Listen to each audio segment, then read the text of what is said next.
Máš rád horory?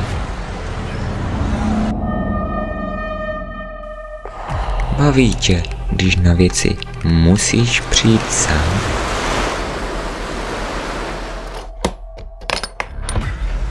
Chceš otázky bez odpovědí?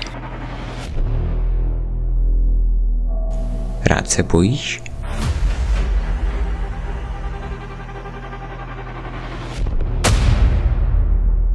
Já jsem Renatus a dnes se podíváme na hru No I'm Not a Human. Hra začne pomalu, ale jistě. Stojíš před dveřmi a nikdo zaklepe. Otevřeš a za ním tvůj soused začne ti vysvětlovat, že venku se něco děje, ale sám tomu moc nerozumí. Zmiňuje, že na slunci proběhla obrovská erupce, svět se změní. Z hlubin země prý začaly vylézat jakýsi návštěvníci. Nikdo nic neví. Soused se rozhodne, že u tebe předspí. Prý není bezpečné být sám. Když se ho zeptáš, jak to všechno ví, řekne ti od manželky. Na otázku, proč nejdeš domů, odpoví, že má doma dobrýho a známého přítele. Nezbývá ti už nic jiného, než ho pustit dovnitř. Přitom říká, že ráno se uvidíte v kuchyni a máš jít spát. Mezi tím, co máš jít do postele, můžeš si prohlédnout skrze okna, jak to venku vypadá. Den před katastrofou. Další ráno tě probudí televize a říká přesně to, co včera řekl on. Takže to nebylo jen výmysl, řekne soused. A je taky udivený jako ty. Soused ti pak vysvětluje pár základních mechanik hry. Třeba, že když si dáš pivo, můžeš jít hned spát. Takové drobné detaily, ale zapadají celkem atmosféry.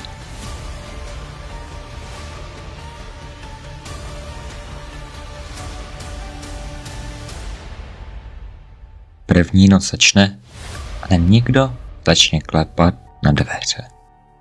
Můžeš se koukat z okna, sledovat, co se děje venku, ale zjistíš, že venku už po první noci se děje něco divného. Nakonec jdeš ke dveři, koukneš do kukátka a tam stojí dívka, dcera našeho souseda. Ptá se, je u tebe můj táta? Poprosí, jestli ho nezavolá. Zavoláš ho tedy, on přijde a oba odejdou.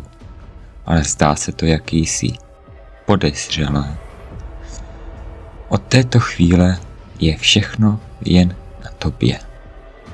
Každé rozhodnutí, koho pustíš dovnitř a koho ne, každé odmítnutí, každý člověk, kterého si necháš u sebe, nikdy si nejsi jistý, kdo je člověk a kdo je ten návštěvník. Vypadají tak stejně, ale přitom tak odlišně. Právě v tom je síla téhle hry. Nikdy nic nevíš jistě a ani dopředu. Po čase se v televizi začnou ukazovat příznaky, podle kterých můžeš poznat, kdo je z tvých spolubydlících možný návštěvník.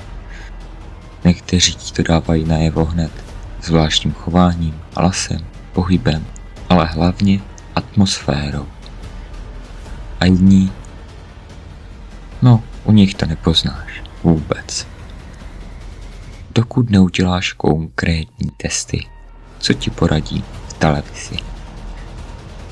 Tehdy se objevuje nová organizace názvem FEMA. FEMA oficiálně zkoumá návštěvníky ale není tak nevinná, jak se zdá.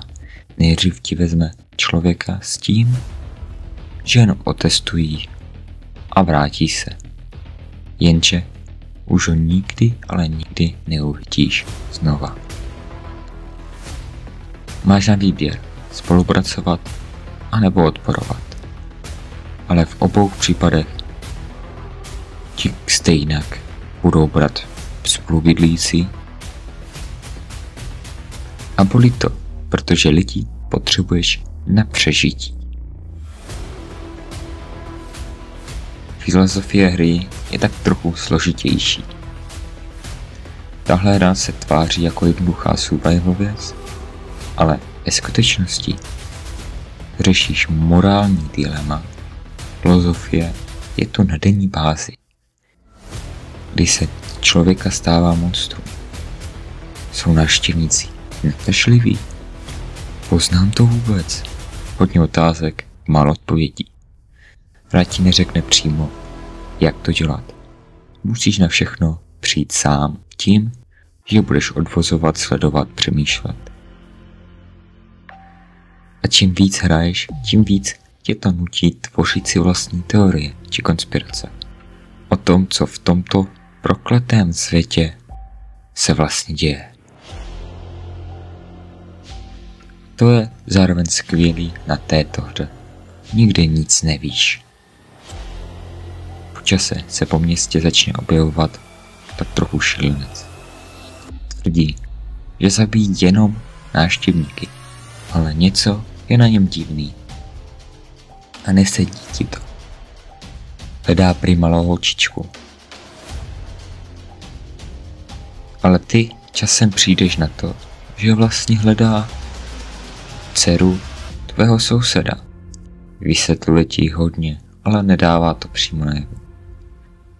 Jednou po tobě chce, abys dokázal, že nejsi návštěvník. Jenže ty příznaky může mít i obyčejný člověk, i když není návštěvník. Musíš být připraven na tuto situaci, ale v nejlepším nebudeš.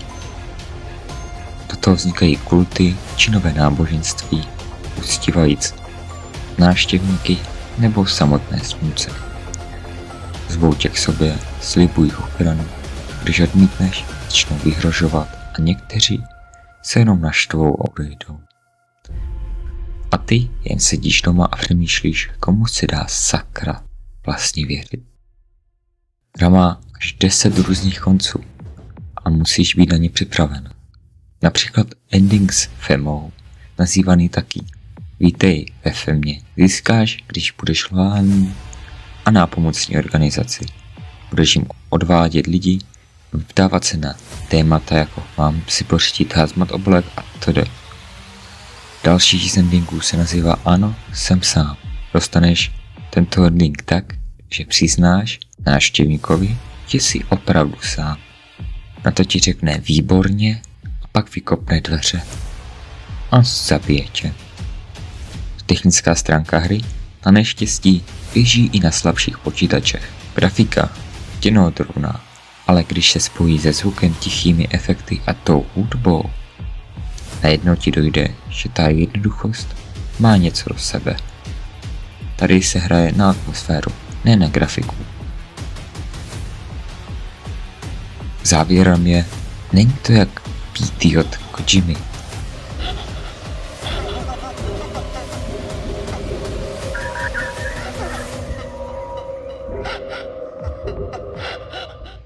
Ale za 15 heček dostaneš solidní zážitek. Ne takový, co tě osloví grafikou, ale takový, co ti donutí přemýšlet o lidech, o důvěře, o tom, co bys dělal, kdyby byl na jejich místě. Já jsem Ratus a tohle byl můj rozbor na hru No I'm Not a Human. Díky, že se to děli, mrkněte i na můj herní kanál, kde vydávám gameplay z her, hoďte like, odběr, napište, co byste chtěli vidět příště, případně co zlepšit do dalších rozborů a já se loučím a zatím čau.